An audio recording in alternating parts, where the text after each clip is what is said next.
은퇴 후 고정수입에 대해서 이야기 나누고 있습니다. 지난 1부에서는 연금소득과 퇴직 후 재취업을 통한 급여소득에 대해서 이야기를 했는데요.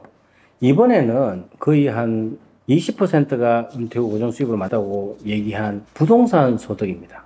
이 부동산 소득은 그렇죠. 그러니까 많은 분들이 건물주, 조물주 위에 건물주를 외치고 있는데 사실 건물주 되기가 쉽진 않죠. 쉽진 않은데 그래도 작은 상가라도 하나 해서 부동산 아니면은 뭐 작은 상가가 안 되면 뭐 오피스텔이라도 해서 그죠? 거기에다가 투자를 해서 임대료를 통한 임대 수입을 만들겠다 이런 분들이 굉장히 많으세요. 네, 맞습니다.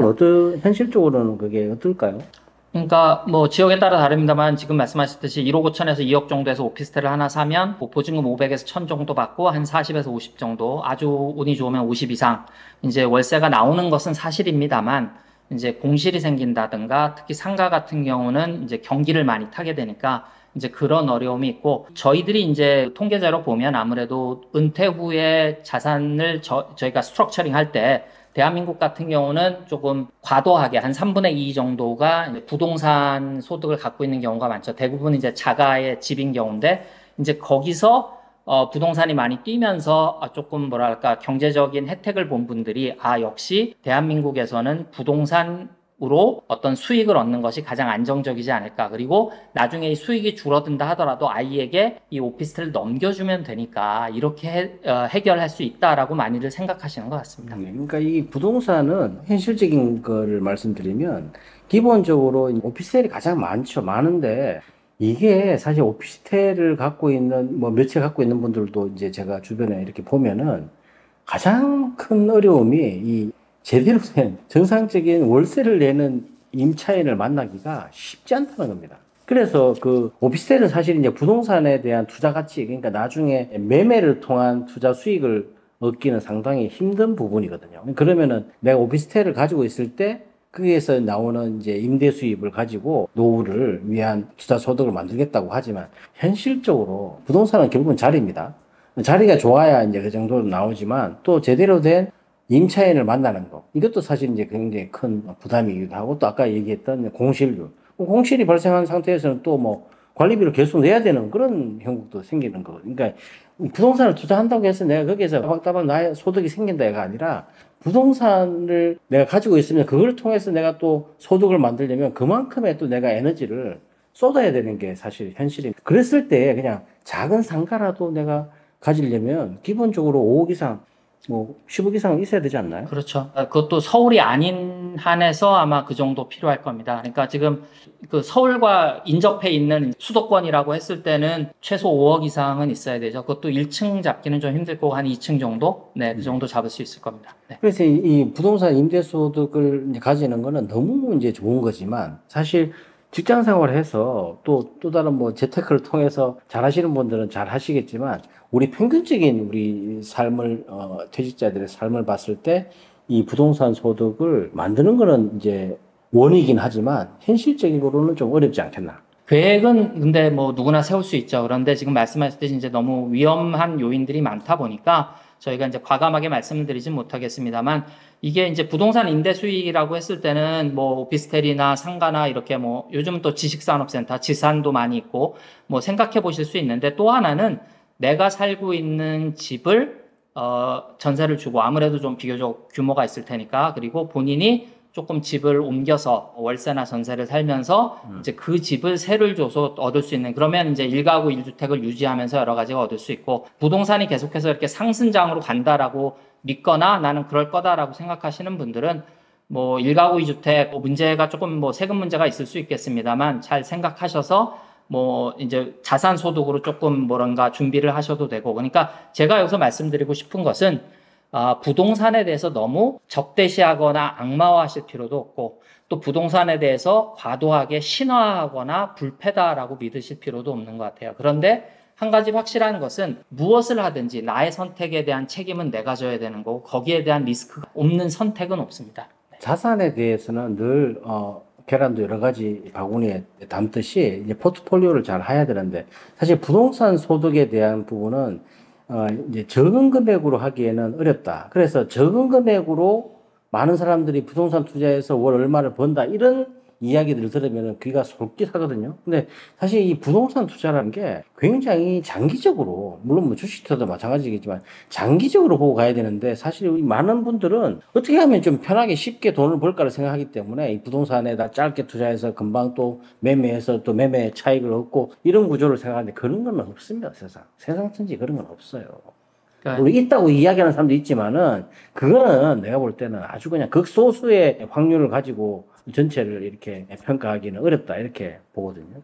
그러니까 이제 부동산 같은 경우는 단타에 따른 거래 비용이 많이 들기 때문에 취등록세라든지 뭐 판매했을 때 양도소득세 부분이라든지 이런 게 많기 때문에 단타로는 조금 힘들고 최소한 3년 이상은 보유하시거나, 여러분은 이제 제가 생각할 때 뭐 그런 분들은 아닐 거예요. 그런 분들이 또 보는 방송은 따로 있고, 이제 다른 투자, 우리가 포트폴리오 얘기했을 때 뭐 현금이라든지 유가증권이라든지 부동산이라든지 했을 때 다른 투자와 비교했을 때 이게 어떤 가치를 가질 거냐. 그리고 대한민국이라는 특수한 상황에서 아무래도 이제 저희가 부동산에 관심이 가는 것은 사실이죠. 네.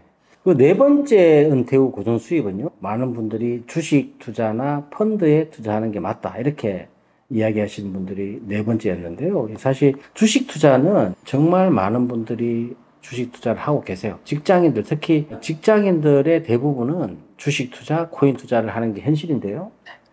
사실은 이제 주식이나 펀드는 뭐 여러분 익숙하시고, 사실은 뭐 ETF라고 그러나요? 각종 이제 상품들이 많이 있어서 요즘은 내가 직접 투자하지 않더라도 그냥 펀드에 돈을 넣어놓고 이제 그 펀드 매니저들이 운영해주고 나는 어느 정도 돈을 받고 하는 건데, 이것도 역시 선택인 것 같아요. 여기에 대해서 뭐 좋다고 생각하시는 분들도 있고, 저는 이제 마침 부동산 앞에서 언급했기 때문에 두 개를 비교했을 때는 저희 나이 때는 제 개인적인 경험으로 저는 이제 부동산 쪽을 좀 선택한 케이스긴 합니다.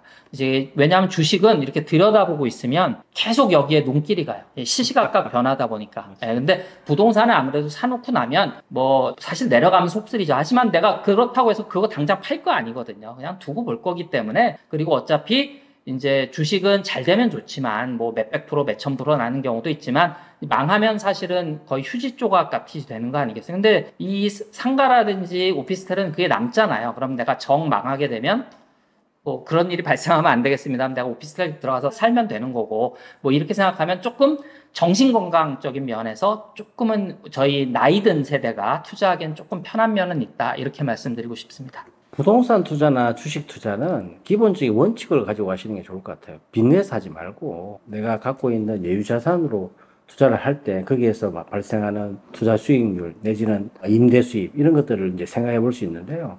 주식 투자도 마찬가지입니다. 금방 얘기했듯이 하루 종일 모니터 쳐다보고 있으면서 주식이 오르고 내리고 단타 매매하는 게 얼마나 그 우리 노후의 건강에 좋겠어요. 그건 아닌 것 같아요. 그래서 주식 투자는 그렇습니다. 장기간 이 주식을 보고 투자하는 거, 그게 이제 원칙이죠. 그리고 빚을 내지 않고 투자하는 게 또 원칙인 것이고, 또 이제 주식 투자를 하게 되면은 이제 일정 정도의 포트폴리오로 내가 미래에 어느 정도의 투자 수익을 얻을 수 있겠다는 확신을 가지고 스스로 공부해서 남 얘기 듣지 말고 하는 거, 이런 것들을 원칙을 가지고 가시면은 전혀 문제가 없다.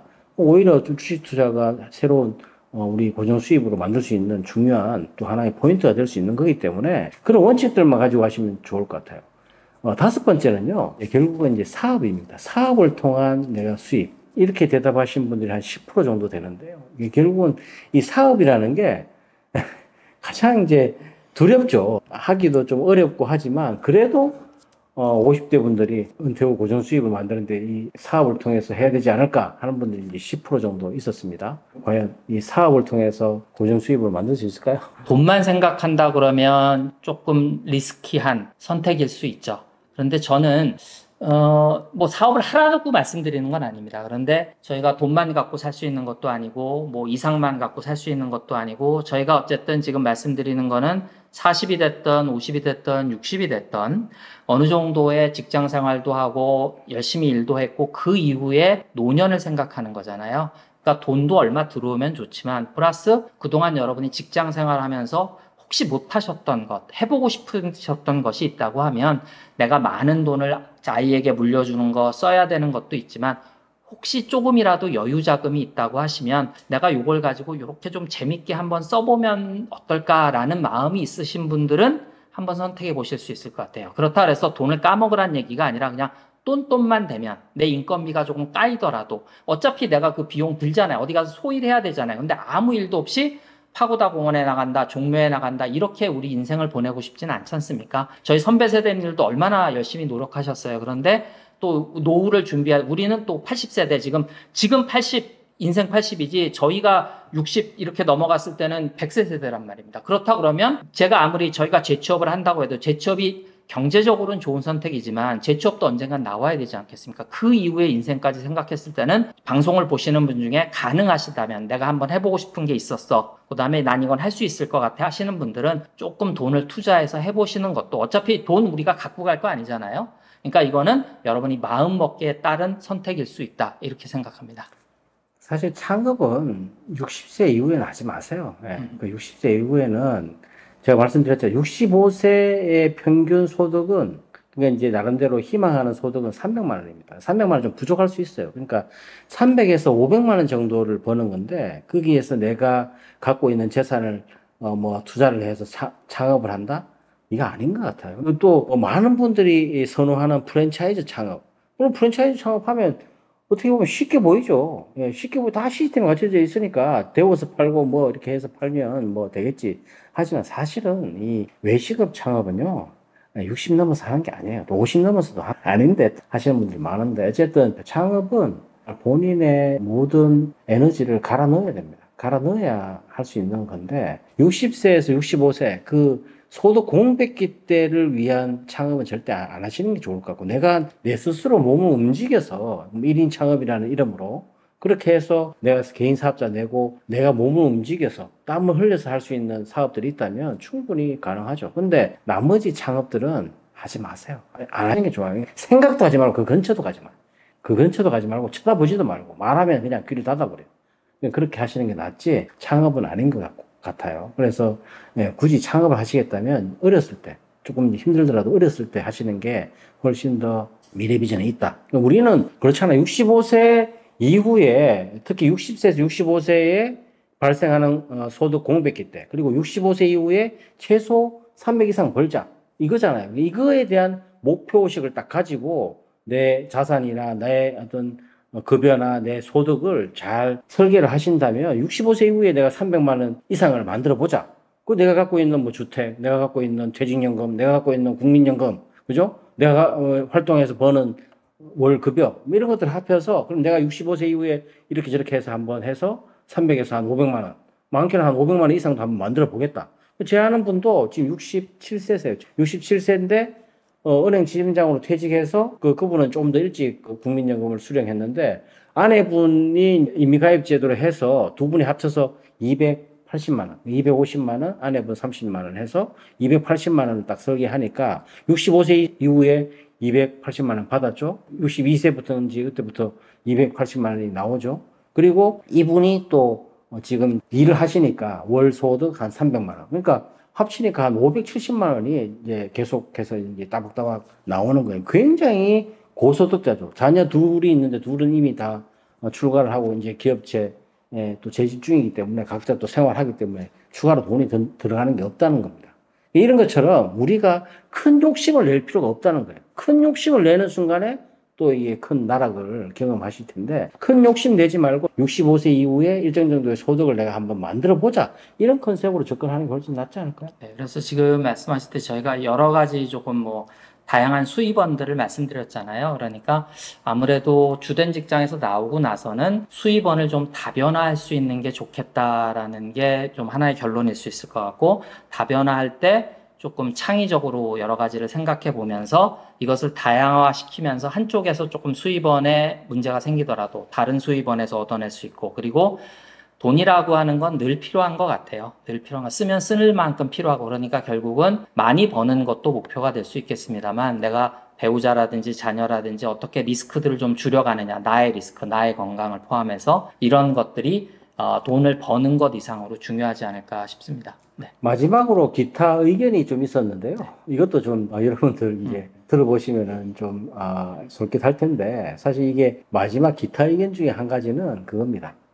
자녀들로부터 받는 용돈이에요, 용돈. 어떠세요? 용돈. 음. 근데 사실 이게 우리한테는 좀 익숙하지 않는 걸 수도 있는데 사실 이제 지금 뭐 30대 직장 생활하는 자녀를 둔 부모님들 뭐 70대 이런 분들은 충분히 이게 가능한 이야기긴 하죠. 근데 우리 60년대생, 그죠? 60년대생은 거의 뭐 불가능할 거다 이렇게 생각하는데 어쨌든 이것도 하나의 소득이다. 그러니까 이렇게 보시는 분들도 있으세요. 특히 이제 남자분들 말고 아내분들 혼자서 이제 이렇게 계시는 분들한테는 이것도 굉장히 중요한 소득이 될 수 있는 거죠. 그러니까 이런 기타 소득도 있었는데 지금까지 여러분들과 함께 어떤 은퇴 후, 퇴직 후의 고정 수입 제일 중요한 거는 60세에서 65세 사이에 소득 공백기 때 내가 어떤 식으로 살 것인가, 어떤 식으로 내가 소득을 가지고 그때 그 시기를 대비해서 지금 준비할 것이냐 이게 중요하고요. 그러니까 65세 이후에는 가장 미니멈 월 소득 300만 원 이상을 어떻게 해서 만들 것이냐